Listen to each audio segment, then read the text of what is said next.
तो आज हम बात करेंगे क्लास 10th बायोलॉजी में ब्लड ग्रुप या रुधिर वर्ग के बारे में।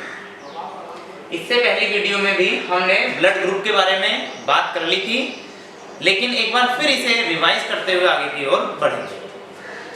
देखो, मैंने बताया था ब्लड ग्रुप के बारे में, एक सन है 1902 और एक साइंटिस्ट हैं जिनका नाम है कार्ल लैंडस्टीनर।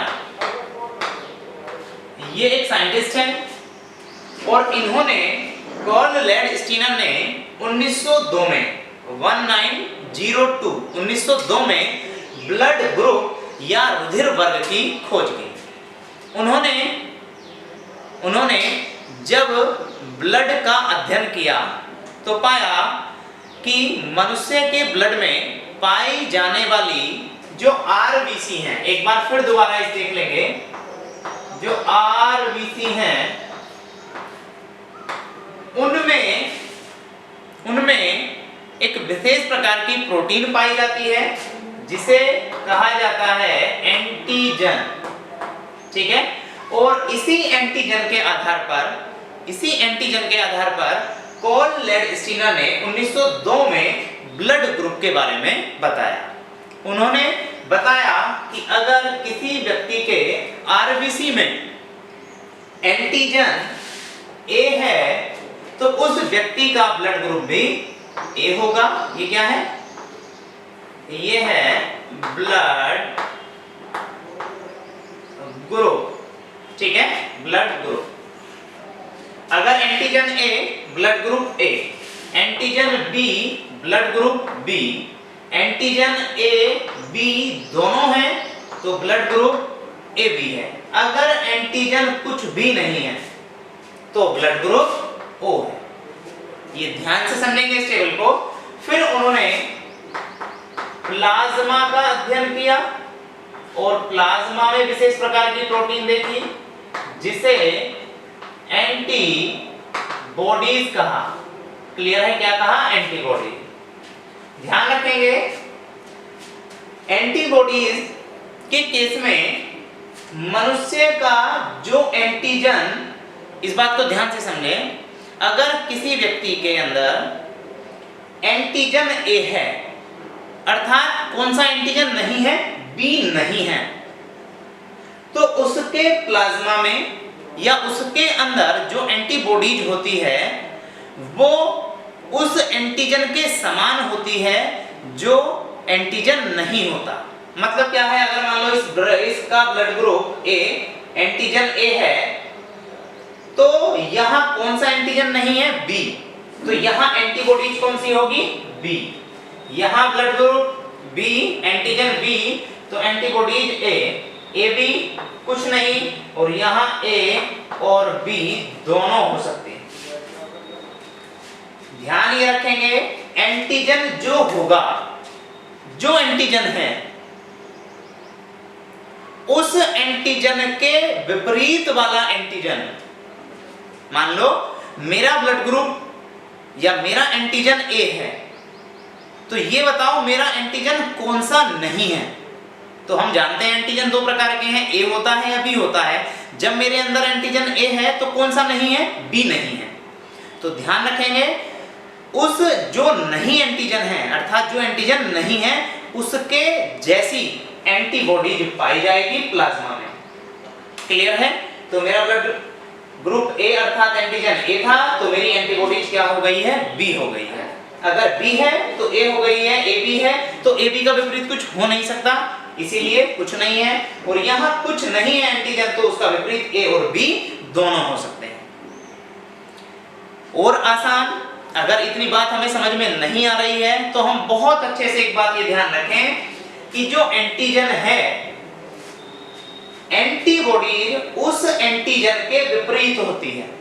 अर्थात एंटीजन ए है तो ए का विपरीत बी होगा, अगर बी है तो बी का विपरीत ए होगा, और ए बी है तो ए बी का विपरीत बताओ कुछ हो ही नहीं सकता। ए का विपरीत क्या होगा? बी, तो बी तो यहां भी है। अगर एंटीजन यहां बी है तो बताओ उसका विपरीत ए यहां रखते हैं तो ए यहां भी है, इसका विपरीत कुछ नहीं होगा। यहां कोई भी नहीं है तो उसका विपरीत दोनों हो जाएंगे।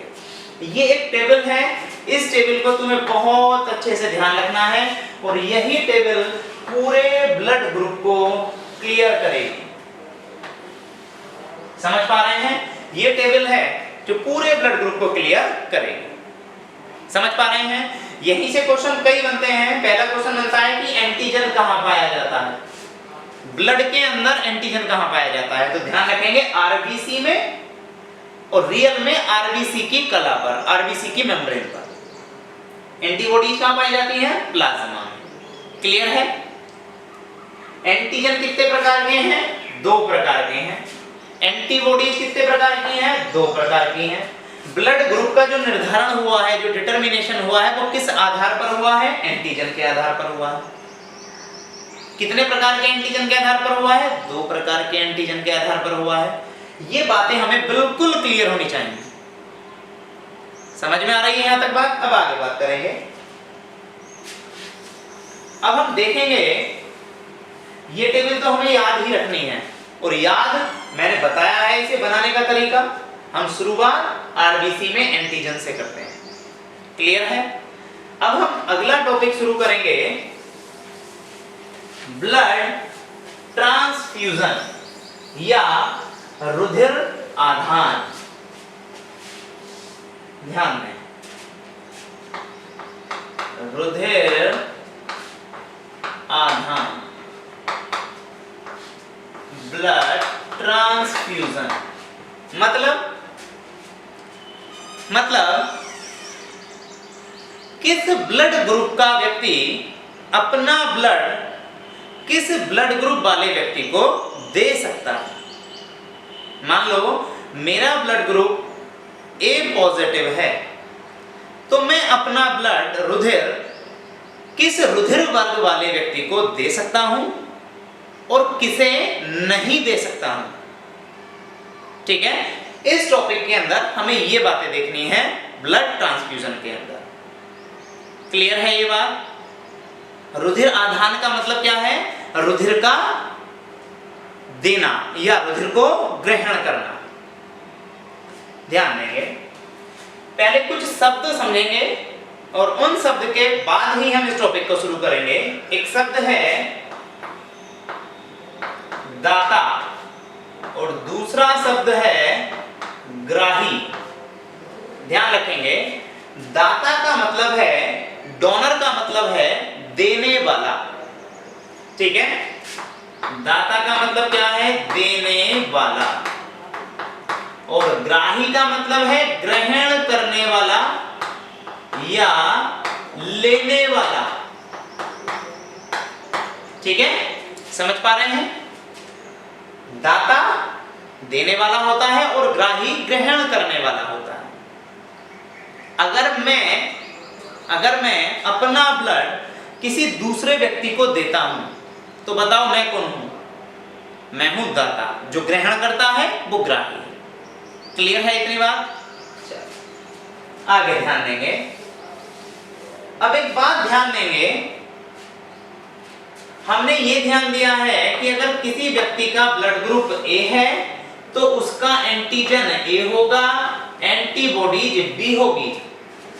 मतलब एंटीजन और एंटीबॉडीज कभी भी एक समान नहीं होती। ये है एंटीजन और ये है एंटीबॉडीज। ठीक है? अर्थात कभी भी एंटीजन और एंटीबॉडी सेम नहीं होते हैं, अर्थात दोनों क्या होते हैं? अलग अलग होते हैं। तुम देख लो, ब्लड ग्रुप बी देखो, बी में एंटीजन बी और एंटीबॉडीज क्या हो जाएगी? ए। ये भी उल्टा है, विपरीत है। क्लियर है?